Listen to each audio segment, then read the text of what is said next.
in awe of what she did. The only way you can do it is to feel you have to. You have to. You don't have an option. You have to. I wasn't as pleased as I could. I didn't feel like I was living it. Meryl Streep may be a legend on screen, but behind the scenes, there are names she couldn't stand to share a room with. From slaps to sabotage, these weren't petty disagreements. They were full-blown war zones. Let's get into the top 6 names that made her blood boil. Dustin Hoffman. In the first place, I would like to talk about Meryl's hatred toward Dustin Hoffman. And believe me, it was justified. On the set of Kramer vs. Kramer, which was supposed to be Meryl's emotionally defining debut after her partner's death, Hoffman decided to take authenticity into his own hands. In the middle of a tense scene, without warning or rehearsal, he slapped her. Not a soft stage tap, but a real, jarring slap that echoed through the studio. The worst part wasn't even the slap itself. It was the moment Meryl, visibly shaken, asked the director whether it was scripted, and he casually shrugged and said, "No." But it worked, didn't it? That one sentence shattered any sense of professional safety on set. Hoffman didn't apologize. In fact, he went around telling the press that the slap was a gift to the scene, a method trick that brought out a more honest performance from his co-star, as if assault was just another acting tool in his kit. Meryl didn't respond publicly. She never does. But crew members said she left the set in tears that day. Not because she was hurt, but because everyone clapped like it was a brilliant move. She came in, and after she left, there was some controversy. From that day on, Meryl Streep had one unshakable rule. She would never work with someone who used violence as a shortcut to art. She felt betrayed, not just by Dustin, but by the entire environment that enabled it. The way the slap was brushed off, the way the production doubled down instead of apologizing, and the way Dustin Hoffman got praised for it, all cemented her personal line in the sand. She never spoke his name again in interviews, never shared a stage with him, and never even entertained a reunion project. It wasn't just a one-time bad experience. It was the moment she realized that some actors treat scenes like battlegrounds and call it brilliance, and she wasn't going to play that game. Bitterness and that, Meryl, she's like a surgeon in this movie, just her cruelty is so exacting. It's astounding. You're right. Julia Roberts. But that slap from Dustin, it was nothing compared to what Julia Roberts did to Meryl. The chaos on the set of August. Osage County wasn't about method acting or unscripted outbursts. It was calculated, strategic, and petty.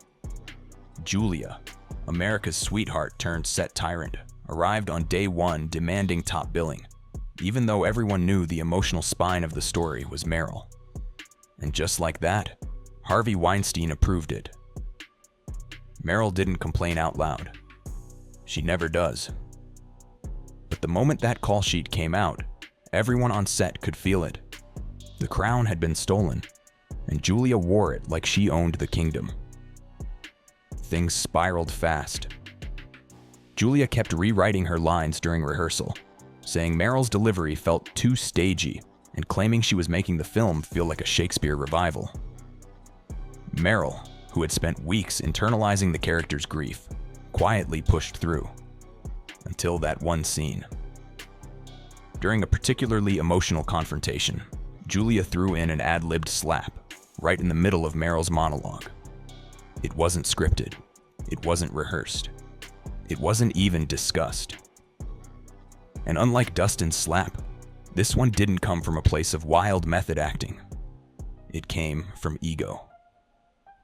Meryl paused, took a beat, finished the scene, and then walked straight off set without saying a word.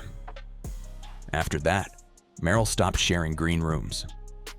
She refused press interviews unless her own publicist was present. The two didn't stand together on carpets, didn't smile for cameras unless forced, and avoided each other so obviously that the crew started scheduling separate arrival times. Gene Hackman. but at least Julia pretended to respect the work. Gene Hackman didn't even bother with that. Their clash didn't happen on a high-profile set or in front of flashing cameras.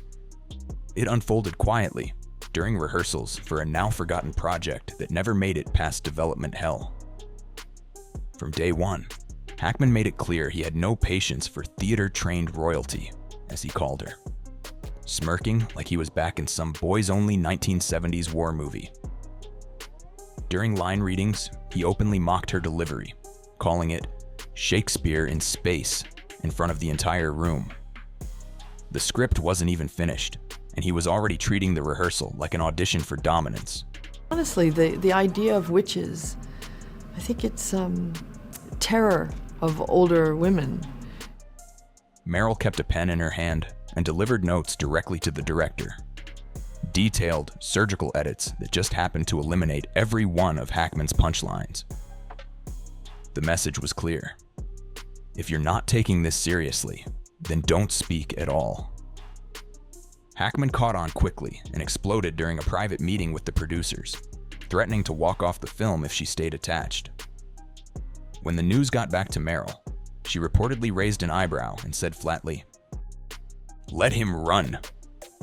It wasn't a threat, it was permission. The project collapsed within a week. No official statement was made, but everyone in the room knew exactly what happened. Years later, when asked during an interview if she had any regrets about the lost film, Meryl simply said, "I respect the work. I avoid the man, Clint Eastwood." But if Gene Hackman was loud and crude with his disrespect, Clint Eastwood was the quiet version of the same problem, just dressed up in calm silence and one-take arrogance. On the surface, The Bridges of Madison County was the perfect artistic pairing. Two legends, one sweeping love story, and a script dripping with emotional weight. But from day one, Clint made it clear he didn't care about emotional depth. He cared about finishing before lunch.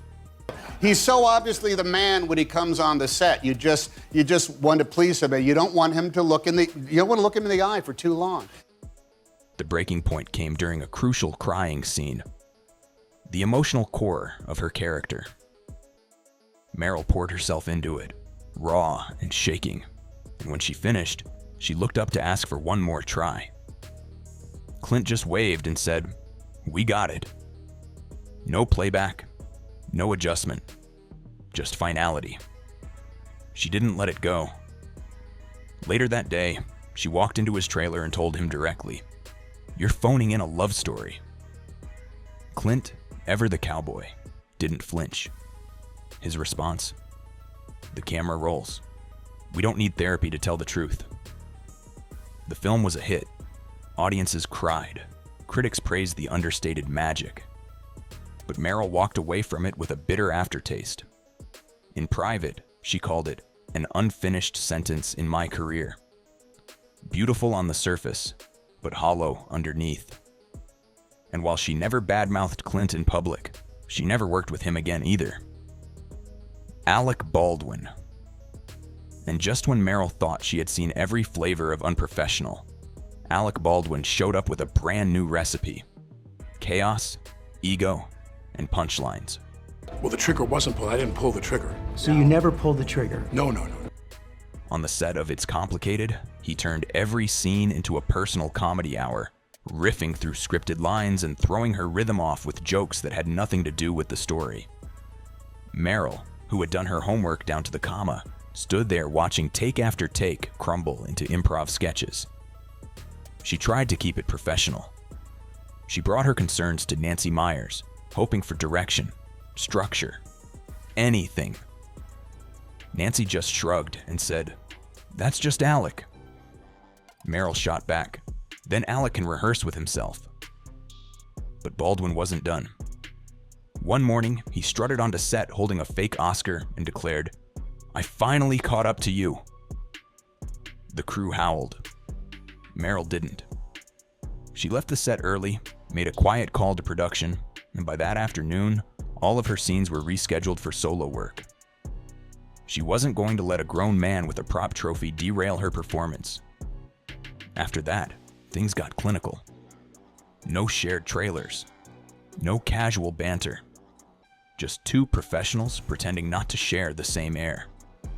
Nicolas Cage. After Alec Baldwin, you'd think Meryl had built a tolerance for unpredictability. But then came Nicolas Cage. And that was a whole different species of chaos. She was set to star in a serious, character-driven sci-fi drama. Something ambitious, cerebral, and deeply emotional. Everything was lined up. Until the studio dropped the news that Nicolas Cage had signed on as her co-lead. Meryl didn't even wait for the table to read. She walked off the project within 48 hours. To friends, she reportedly said, "He's a grenade. I don't act near grenades." And very loaded with self-doubt and insecurities that compel him, I think, to really dig a little deeper and free himself. Cage, true to form, laughed it off in an interview, saying, "I would have pulled the best out of Meryl, or pulled the fire alarm." It wasn't clear if he was joking or dead serious, and that was exactly the problem. For Meryl, unpredictability belonged in the performance, not in the call sheet, not in the dressing room, and definitely not in someone who might bring live snakes to set for character research. Studio execs didn't give up easily. They pitched her 2 more scripts over the next few years with Cage attached. She turned them down without even flipping to page 1. And when asked in an offhand podcast appearance what kind of actor she avoided, she replied with a smile.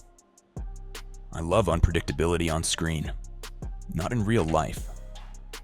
It was subtle, elegant, and unmistakably pointed. Because with Meryl, when she closes a door, it doesn't slam. It locks quietly and never opens again. So what do you think? Was Meryl right to shut the door on these actors? Or was it all just dramatic diva energy?